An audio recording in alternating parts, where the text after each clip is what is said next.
this one a little persuasive push here.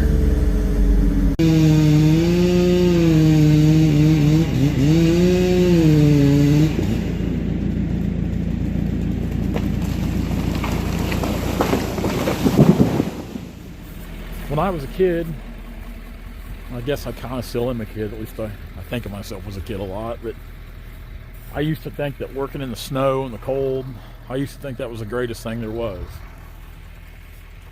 Now as I get a little older, I'm like, yeah, I kind of like that October logging, or even for us, that November logging. I can do without the snow.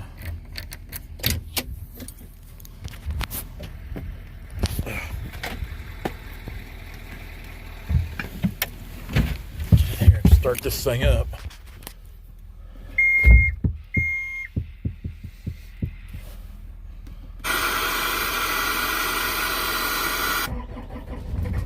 Ooh, hush. A little rough starting this morning. We're just gonna let this thing warm up. We're not gonna run it for a while. We'll go over here and see what he's gonna start in. We might try to get a tree or two on the ground while we let this thing warm. One down. I took that one down. Dad's on this one. This one's got a pretty hard lean to it, which is what we want right here. We want them leaning away from this fence. A few of them we're going to have to pull, like this guy right here in front of me. We'll have to pull it because it's leaning back over here towards the fence. See the dead limbs up through there. This tree here Dad's cutting, I'll try to zoom in. You can see there, it's just been worked over by lightning. This will be another one I'll be surprised how good it cuts. But it definitely needs to come down. Trees like this here, I hate to cut this. I mean, it's plenty big enough to cut. Top's been busted out of it by the wind or something. You try to do what's right for everybody. You try to do what's in everybody's best interest.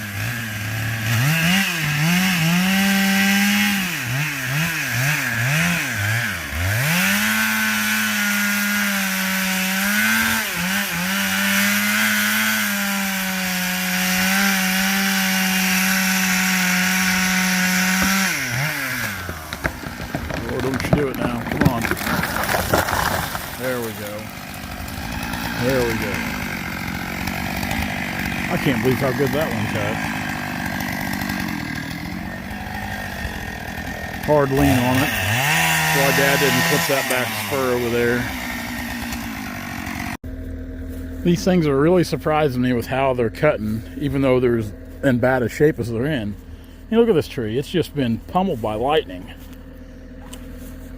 It looks terrible. I would not have thought it would have cut as good as it did, which is a good thing, don't get me wrong. Our clients will be very happy with the outcome of this. At least I sure hope they will be. I could just about give Brandon a full-time job with everything I tear up. The grapple is definitely going to have to go to the old BWW welding shop here sometime soon. It just doesn't seem to matter how heavy they make things. I can always find a way to tear it up. But, it's been a good grapple, this XHD. I've had it for 3.5 years. There's times it gets used a lot, like this job here. Then there's times it sits for months at a time. So it's just kind of a handy tool when you need it. We definitely don't have it on every job site. And a lot of times I don't even pack it around anymore. I just leave it at home on the equipment yard. Anyway, I'm going to gas up real quick. Dad is on his way over to cut these other two really big trees over here in the pasture. I haven't even really been piling tops yet. I've been working the tops. I cut this first tree here. Of course, Dad cut the last one down there. It's just, there's a lot of work to getting these tops worked up to where they'll pile tight. So that's our tree count as of right now for the week is 15 trees. Here it is, almost 11 o'clock on a Wednesday, and that's all the more trees we've cut, just because it takes so much time to get these big trees down, get them all worked up, get everything cleaned up nice and neat. And that's the main thing, all the cleanup, nice and neat. These piles, These are great for burning, but they also serve purposes for just wildlife habitat. That's a good place for your rabbits to live, take cover, shelter, even rats and mice. I'm not a big fan of rats and mice like most people, but they still play a vital part to our ecosystem. You could even have coyotes, fox, bobcat, a number of things that could take up residence in the little piles right there. So they do provide a lot of shelter for our wildlife. Definitely anytime you can make some brush piles with the equipment, it's beneficial. Even just the treetops alone provide great cover to animals. But I feel as loggers, we really have to, we're kind of on the front line of wildlife management. We really are. And I think it's really important that we take things like that in consideration every time we cut a tract of timber. I'm not a hunter, but I enjoy seeing wildlife when I'm out and about. I've nothing against hunting, obviously, but I still enjoy seeing all the critters and creatures out on our job sites, and it's nice to live in an area here in the United States where we've got so much of that stuff. Now, I'm gonna gas up and get over there. If I don't hurry, Dad will have it on the ground and I'll still be here talking into the camera.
Gonna give this a little persuasive push here.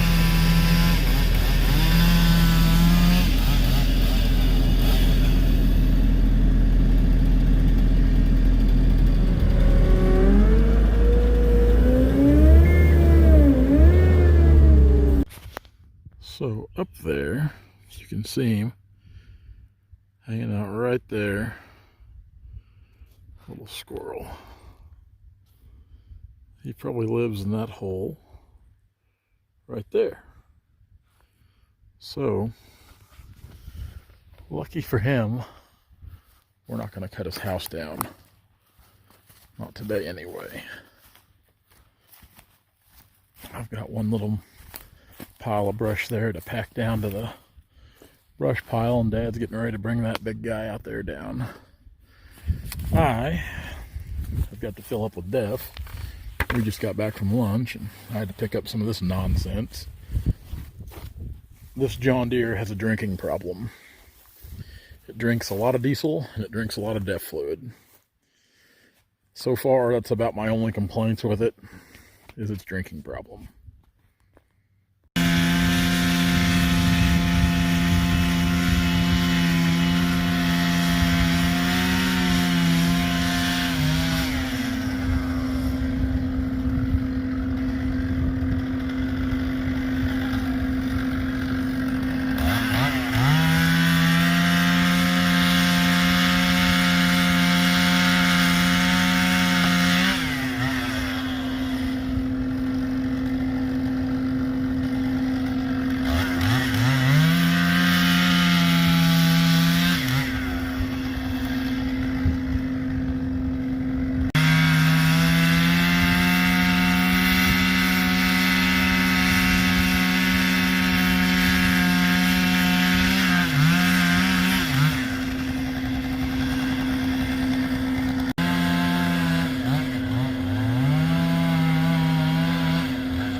give Dad a hand here. We're going to push this thing over.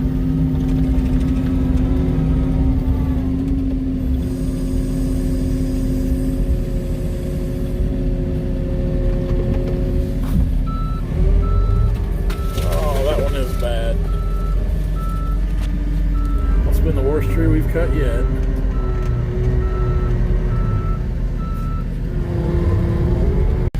Well, they can't all be winners, can they? It's still a big tree. I'm glad we could salvage it while we could. It was on its way to going real bad.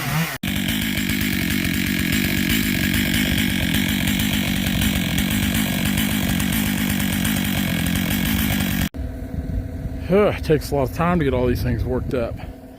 Story with this, as you've seen, what we did is we took a foot off the butt, which it's not really where you want to lose any of your log at, but it was just bad enough to where it looks a lot worse than it is, which, don't get me wrong, it still ain't good. But it cleaned up pretty well, taking a foot off of it. It's still a 8-foot, 26-inch piece of wood. So, pretty good piece of wood for what it is. Now, the fun part. This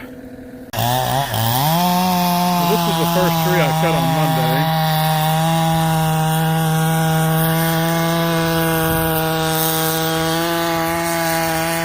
First log's going to be 12 foot. Dad said 27 inches. How big he thinks it'll be at 12 foot.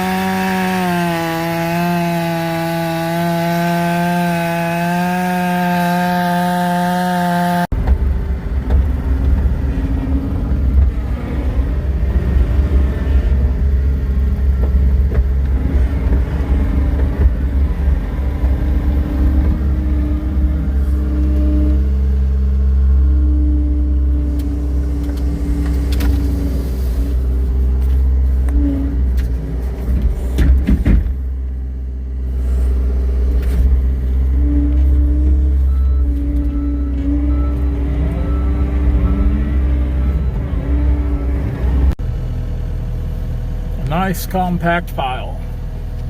2 treetops in that pile. Down here, kind of this little draw. Kind of circle around here, get a good view of it from above. You know, like I said, I always try to put my bigger stuff on top. That way it can kind of smash the smaller stuff down. Kind of makes it look just that much better. To get those piles that tight and that compact, you really got to cut the top up pretty. I mean, when I say fine pieces, I'm not talking like every foot or foot and a half, but you know, there's a lot of trimming and cutting to get those treetops to pile up like that. But they look good, so it's well worth it. Now behind us here, 2 trees were cut out of this area, and other than where I scratched around over there a little bit in the grass, you can't hardly tell. Now my chainsaw is sitting on 1 tree stump. The last one we cut that was bad. And that jug of DEF fluid sitting there on the other tree stump where we cut the first one.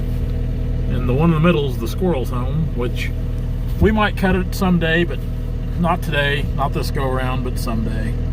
We'll leave it there for aesthetics. And like I said, part of me feels pretty good that I'm leaving it there because that squirrel's living there, so Merry Christmas to him.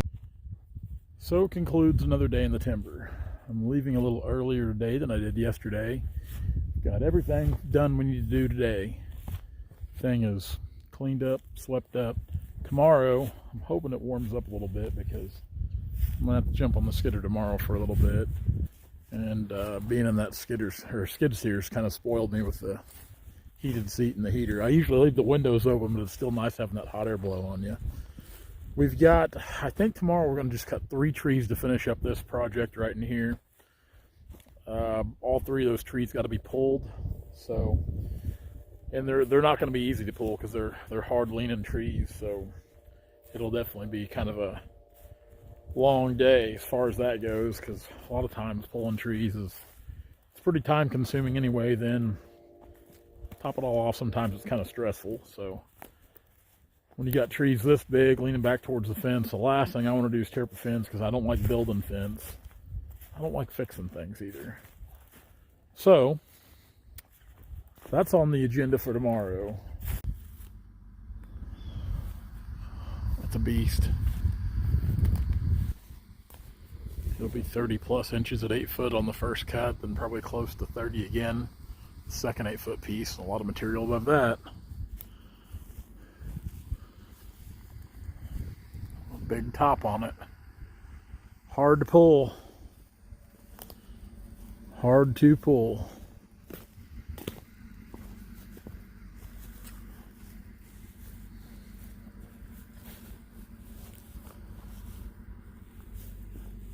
Hey guys, if you like what you see, be sure to like, comment, and subscribe to our channel for all of our latest videos.